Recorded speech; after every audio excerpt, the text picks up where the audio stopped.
Would you like to hear a joke? I would love a joke. It's something the people I feel need a joke right now because, times are really weird. This is not my joke.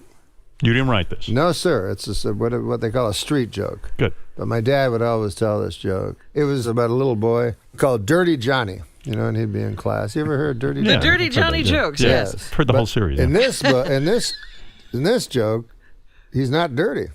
But anyways, the teacher has a thing, and the teacher says, today in class, we are going to have a little experiment. You're going to tell a story from your real life, and then afterwards, you are going to tell the moral of that story.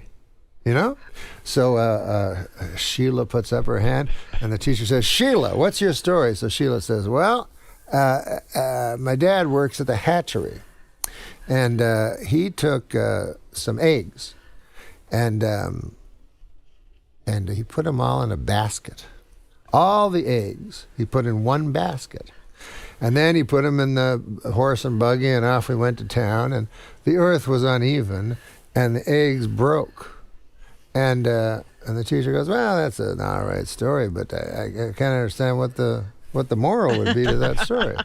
So Sheila says, well, the moral is, don't put all of your eggs into one basket. So the teacher says, well, by God, this is exactly what I'm looking for and what I was hoping for with this experiment. Yeah. And anybody else have one? So Marjorie puts up her hand. Okay, Marjorie, what's your story? Well, my father works for the hatchery. Most of us. Most people in that town worked in the hatchery. Worked at the hatchery. Thank God for the hatchery, she says. Or where would we be? So she says, my father, he sells chickens. And he knows that eggs become chickens. See what I mean? So he had to count his chickens so he could go and sell them in town. So he had 9 chickens and 5 eggs. So instead of saying he had 9 chickens, he added the 5 eggs. You see, he counted them as chickens. So he said, I have 14 chickens. So he took them, Sheila says, and put them in the horse and buggy, and off they went to town, but the land was uneven. The chickens survived easily. They frolicked. The eggs broke. Well, the teacher says again, that's a story, But what on earth could the moral of that story be? Well, Sheila says, if that's her name, I forgot. She says, don't count your chickens before they hatch out of the eggs. Right. Teacher says you could probably shorten it a little. So, but that's great. And that's exactly what we're looking for. And then she looks at the back of the class, and by God, there's the upraised hands, as you say, fucking Dirty Johnny. Fucking Dirty Johnny. He's going to ruin the lesson. So the teacher, inside of her head, her thoughts are moving around, and she's like, God, I don't want to hear Dirty Johnny say it. This is going so well, but at the same time, I took a vow and I became a teacher that every student... All right, Johnny, let's hear your story. So Dirty Johnny gets up and he says, this is a story about my Uncle Terry. He didn't work for the hatchery. He didn't even like people that did. He was in Vietnam. And he lives on the disability checks he got. Uncle Terry was not a popular man, not even among those he worked with. And I suppose we've all heard of people who've deserted from their battalion. But I don't know if you've ever heard of a battalion deserting a man. That's what they did with Uncle Terry. One day, Uncle Terry awoke in the middle of Da Nang, and everybody was gone. He was alone, and they'd left him 3 bottles of Jack Daniels and some weaponry. So Uncle Terry got up, says Dirty Johnny, and he downed the bottle of Jack Daniels in 2 slugs, and he threw it down and smashed it into the jungle. And then he walked, picked up the 2 Kalashnikovs and 3 or 4 Glocks and a couple of hand grenades, and off he walked into the unknown, the jungle, his fate. Came upon a village, and from the village came people. Now, were they Charlie, or were they the people that Terry was sent to protect from Charlie? Uncle Terry didn't know. But he knew he had to do something, so he took another swig from the bottle, and he let loose. Took that Kalashnikov, and he let it sway like a farmer would a scythe. And the bullets came, and just as hay would fall before a farmer, so the people fell before Uncle Terry. The men, the women, and by God, even the children. And finally, Uncle Terry stood alone in the mud and the blood and the guts and only at himself.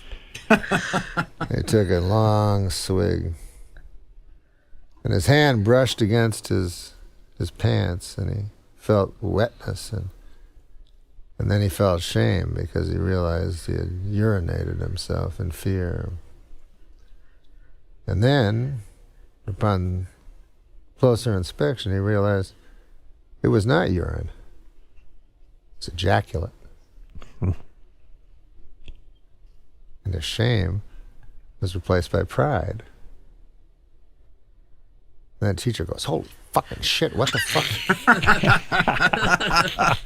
Fucking kind of fucking story is that? Like, we just heard the hatchery and shit, and now this? She goes, well, Dirty Johnny, what on earth could be the moral to such a story? So Johnny thinks about it for a couple of minutes, and he goes, well, I don't know, I guess. Well, I know one thing. You don't fuck with Terry when he's had some drink in him. And he's uncorked the jug. You stay away from Uncle Terry. And he doesn't like anybody that works at the hatchery either. You remember that. You tell your parents that. Wow. So that's just to lighten things what up. A joke. Your dad told you that? Your dad was a great storyteller. That was my dad's story. You taught us to laugh again, Norm. Thank you. Look at that. My goodness. Ejaculated right in his pants, huh? Yeah. Yeah. Loved killing. The thrill of killing. The thrill of it. Well, who knows? Who knows what it was? Who knows what would happen if you were put in that situation? Thank you for that story, Norm. I mean, we always talk about going back and, if you could only go back in time and kill Hitler. You know right, what I mean? yeah. But what a horror it would be to go back in time, meet Hitler, and get hypnotized by him. And like him. And then become one of the guys. And then it gets even worse. They say he was a very powerful speaker. You didn't know. All of a sudden you're killing in They his name. say he was a powerful speaker. Then on YouTube, he's like, and you're like, what Yelling. the fucking Christ? Don't vote for him. Vote for anyone else.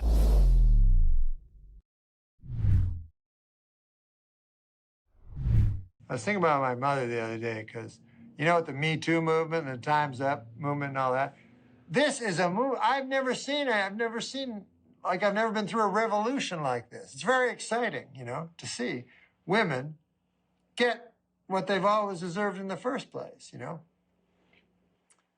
But every revolution has its casualties. And for me, it's people like my mother, or maybe you have a mother or a grandmother, It's those people. Like I remember growing up, my mother, and she'd be, cooking. She'd be in the kitchen. Do you have enough gravy? Oh, there's some more turkey, Oh, the turnips! She'd get the turnips out, And then I go, Ma, you got enough to eat? And she'd go, oh, yes, but she'd just be eating what was left from us, you know what I mean? And then we go, can we help with the dishes? No, watch your football games.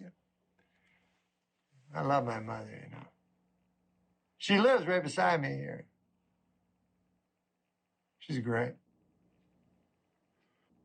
I don't think my mother has ever spoken a word that had any irony in it. You know what I mean? Like, she's just earnest. She's just happy. She knows how to love. She doesn't judge, you know.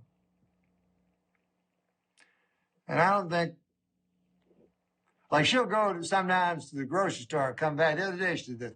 She come back, she said, "Oh, man, funny thing happened in the grocery store." I said, "What happened, Mom?" She said, "A woman came in and bought a grapefruit, and it cost $1.69, and last week it cost $1.19.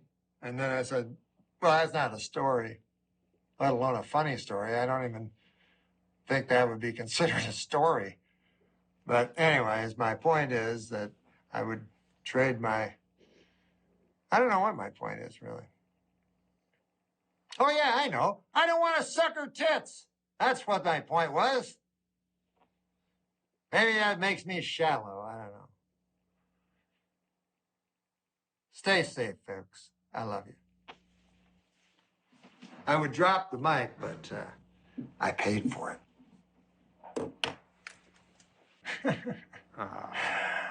That was sweet, man.